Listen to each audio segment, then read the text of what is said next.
Cover करेंगे मध्य और दक्षिण भारत को, जिससे कि आपको ठीक तरीके से सारे पर्वत याद हो जाएं और आप एग्जाम्स में कुछ भी मिस करके ना आएं।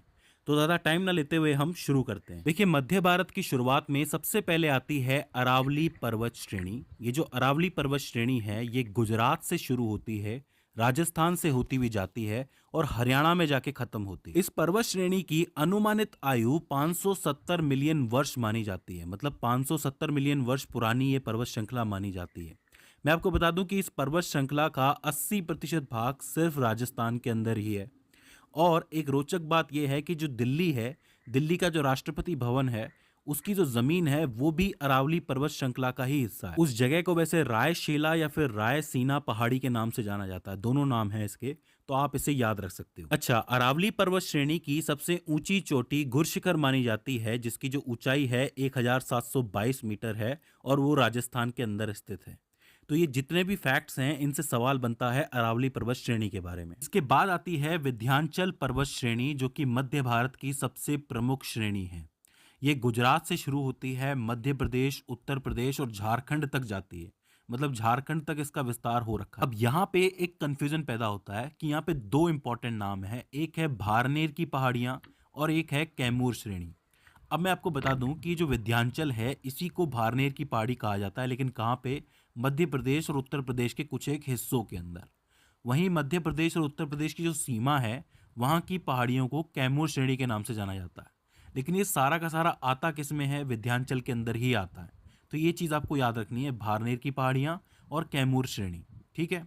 अच्छा, झारखंड के अंदर विंध्याचल के कुछ एक हिस्से हैं जिन्हें पारसनाथ की पहाड़ियों के नाम से जाना जाता है। अभी जो पारसनाथ की पहाड़ी है, इसके ऊपर एक बहुत प्रसिद्ध मंदिर है जैन मंदिर नाम से, इसलिए इसे कुछ लोग जैन मंदिर की पहाड़ी भी कहते हैं। ठीक है, वैसे इसका नाम पारसनाथ की पहाड़ी है।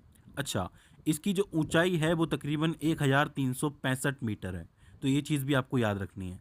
तो विंध्याचल के अंदर तीन नाम हो जाते हैं, एक भारनेर की पहाड़ियाँ, एक कैमूर श्रेणी और एक हो जाती है पारसनाथ की पहाड़ी, जिसके ऊपर जैन मंदिर बना हुआ है। तो ये चीज़ आपको याद रखनी है। इसके बाद यहाँ से दक्कन के पठार शुरू होते हैं, तो आपको स्पेशली यहाँ से लिख लेना है कि दक्कन के पठार यहीं से शुरू होते हैं। और इसमें सबसे पहले आती है सतपुड़ा पर्वत श्रृंखला। ये जो पूरी सतपुड़ा की श्रेणी है, पर्वत श्रेणी है, इसके उत्तर से नर्मदा नदी बहती है और दक्षिण से ताप्ती नदी बहती है। तो आप ये कह सकते हो कि इन दोनों नदियों के बीच में ये पहाड़ी की श्रेणी होती है। तो ये चीज़ आपको याद रखनी है। अच्छा, इसके तीन भाग हैं, मतलब इसको तीन भागों में बांटा गया है। पश्चिम में इसे राजपीपला की पहाड़ी कहा जाता है, मध्य प्रदेश में इसे महादेव की पहाड़ी से नाम से जाना जाता है और छत्तीसगढ़ में इसे मैकाल पर्वत के नाम से जाना जाता है। और इन तीनों के अंदर सतपुड़ा श्रेणी की जो सबसे ऊंची चोटी है वो कहाँ पे है? महादेव पहाड़ियों के अंदर है, जिसका नाम है धूपगढ़ की पहाड़ी। वो सबसे ऊंची चोटी है यहाँ की, जिसकी ऊंचाई 1350 मीटर है। इससे स्पेशली सवाल बना था कि धूपगढ़ की पहाड़ी कहाँ स्थित है और उसकी कितनी ऊंचाई है। ठीक है, तो ये चीज आपको याद रखनी है। इसके बाद आती है महाराष्ट्र की तीन प्रमुख पर्वत श्रेणियां। सबसे पहले आती है अजंता पर्वत श्रेणी, जो कि गुफाओं के लिए और चित्रकारी के लिए काफी ज्यादा मशहूर है। इसके बाद आती है सतमाला, जो कि महाराष्ट्र के अंदर ही है। और इसके बाद आती है हरिश्चंद्र पर्वत श्रेणी, जो कि महाराष्ट्र के अंदर ही है। तो पूछ लिया जाता है कि महाराष्ट्र की तीन फेमस पर्वत श्रेणियों के नाम बताइए, तो आप बता सकते हैं। ठीक है। इसके बाद महाराष्ट्र के अंदर ही एक और इम्पोर्टेंट पहाड़ी है जो कि कर्नाटक तक जाती है, वो है बालाघाट पर्वत श्रृंखला। बालाघाट पर्वत श्रृंखला की जो खास बात है वो ये है कि एक तरफ गोदावरी बहती है इसकी तरफ और दूसरी तरफ भीमा नदी बहती है। तो आप ये कह सकते हो कि ये गोदावरी और भीमा नदी के लिए एक तरीके का विभाजक है। जैसे पहले सतपुड़ा श्रेणी जो थी, उसमें एक तरफ उत्तर की तरफ नर्मदा बह रही थी और दक्षिण की तरफ ताप्ती बह रही थी, वैसे यहाँ पे बालाघाट में ऊपर की तरफ यानी कि उत्तर की तरफ कौन सी बहती है? गोदावरी बहती है और दक्षिण की तरफ भीमा नदी बहती है।